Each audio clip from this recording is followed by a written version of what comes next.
Alright. Welcome back to another episode of Guns, More Guns.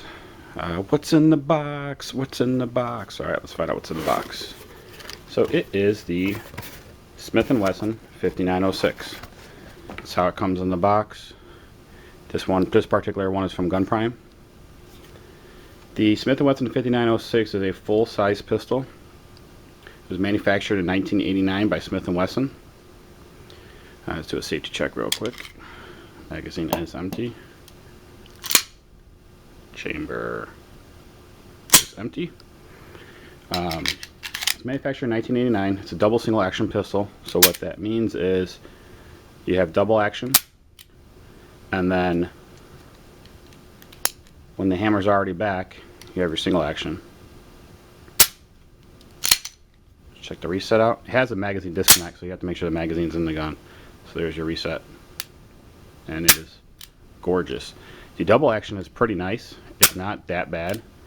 And then obviously the single action's really good.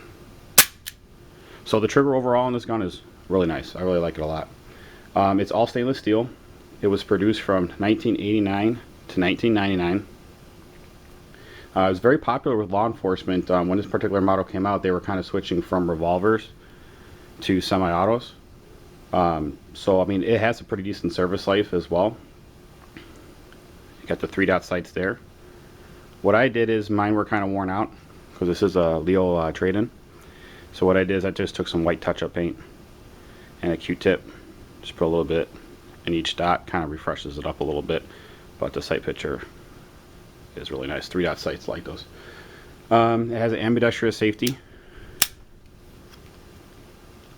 so it's good for right and left hand shooters, which is another reason why law enforcement like this as well. So it kind of fits everybody. It's got a 4-inch barrel. I'll go ahead and roll some pictures through of it disassembled so you see what it looks like. You can get them in 10 and 15 round magazines. This one's a 15. You can get replacements. Pretty much everywhere was out of stock because these had just come out not too long ago, so everybody's rushing to buy extra magazines. But I got mine from Brunel's. You can get surplus magazines around, used ones. Brunel's are selling new ones. You just gotta wait for them to come back in stock. Well, kind of a downside to this a little bit is it does have a magazine disconnect, which means that the trigger is dead without the magazine in there. So for some it's a plus, for some it's a downside. Doesn't really bother me either or. Eventually this particular model and all the Smith & Wessons in general were replaced by polymer frame guns. So your Glocks and your M&Ps, slowly they started transitioning out to the lighter polymers.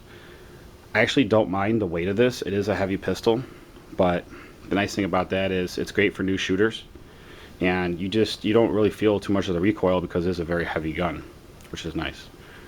So for my wife and shooters that don't like a lot of snappy recoil on there, they love this gun because it does shoot really smooth. This one, so basically, third gen it has the 4th digit. So there's 5903, there's 5904, 5905, 5906. Some of them are compact models that are shorter. Some have a shorter grip, but that 4th digit is what denotes it as a 3rd gen. So there's 1st gen, 2nd gen. This particular is a 3rd gen. This one was around $300 from Gun Prime. 300, 329 around there. Some will go up to 349. This is in really excellent shape. I did swap out the grips though. They were really worn and beat up. I'll roll that through in the video.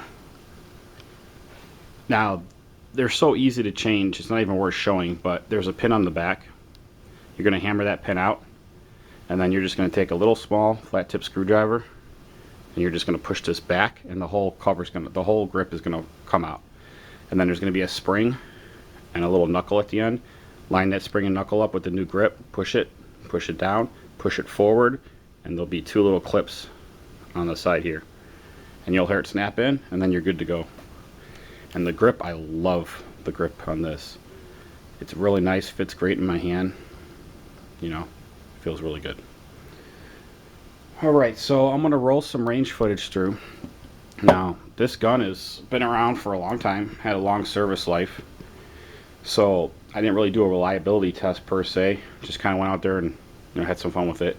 It's had around 200 rounds through it of aluminum cased, brass case, steel case, no jams whatsoever. It's a real reliable platform that Smith and Wesson had, and it's no wonder that it kind of had a cult following. That a lot of people do love these pistols. So I'm going to roll through the range footage. I'll show you. I show the original magazine, the one that came with the gun. You can tell it's the original one because the butt plate is all chewed up real nasty because it's been carried. But I'll show you the new ones that I got from Brunel. We do a function check on those. Those were function reliably, no problems at all. I will show you the grip change as well and how that looks.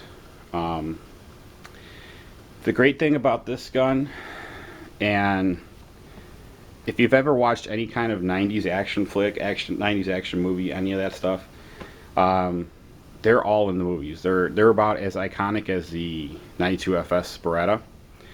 This is actually the gun that Danny Glover switches to from his revolver in Die Hard. Or sorry, Lethal Weapon. So yeah, in Lethal Weapon 2 and 3, he switches to the semi-auto Smith & Wesson 5900 series. And I also have the M9 92 FS, so this is what Mel Gibson was rocking in the movie. And then Danny Glover switches to the Smith & Wesson 5906. So I'm going to kind of keep it short and sweet. Like I said, this pistol's been around forever. Everybody knows what it is. It's very iconic. When you see it at the range, you know exactly what it is. Smith & Wesson did a great job on this pistol. Eventually, I know why they had to switch to the MMB. It was just to keep in line with the trend. Glocks were coming out. Everybody was on the polymer craze. So I see why Smith & Wesson did go to a polymer frame gun. And I don't blame them. You got to stay with what people want, and people wanted polymer frame guns. But if you can pick one of these up for your collection, I highly recommend it. Eventually, they won't be around. Eventually they're going to be harder to find. I just got lucky. I always wanted one of these, and I happened to jump on them when they came in for Gun Prime. So, Gun Prime, huge shout out to them. They don't sponsor their channel at all, but you get a text message every step of the way. So you get a text message when they box it, you get a text message when they ship it, you get a text message when they ship it to the FFL, you get a text message when the FFL gets it. I mean, it's just, they keep you in the loop all along, so you know exactly where your firearm is along at the process. And the prices are great too, and the checkout was easy. The website's great too. So anyways, I'll roll through everything at the end and in between as well. And thanks for watching, and go on and get a Smith & Wesson 5906 or any of the models. They are really nice, and you won't be disappointed.